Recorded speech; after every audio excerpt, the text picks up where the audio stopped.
Hello, I'd like to talk to you today about the arrest of Jesus during the Passion Week, we call it.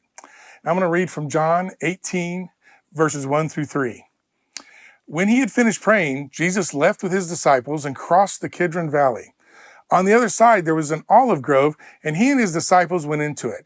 Now Judas, who betrayed him, knew the place because Jesus had often met there with his disciples.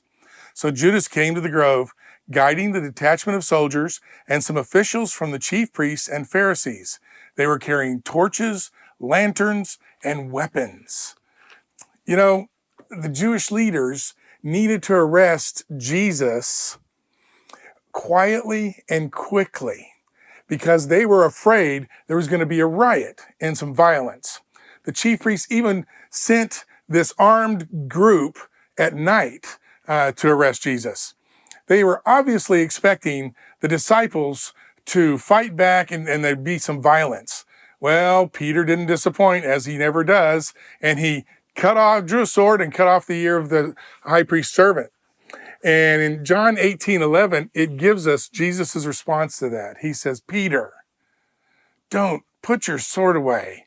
In Matthew 26, it says, if you draw by the sword, you will die by the sword.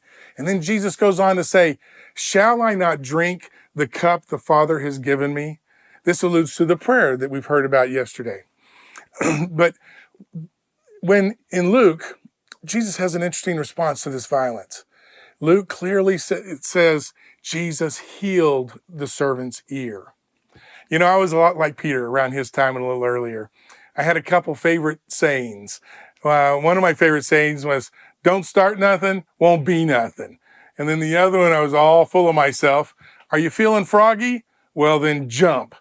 Well, that is not Jesus's posture at all. He teaches by example. He does not intend to put up any resistance. He makes it clear that he is being arrested because he is allowing it to happen, not because he is powerless to prevent it. In fact, Matthew 26, he says, he could have called down a dozen legions of angels, but he didn't. And he tells us why. This has all taken place that the writings of the prophets might be fulfilled. Jesus knows it's all part of God's plan for him. Jesus actually calmed the tone and the anger in the garden, even healed one of his enemies. As I have been allowed, to live a few more years since my Simon Peter era, I have learned the benefit of peace and contentment with allowing God to be in control.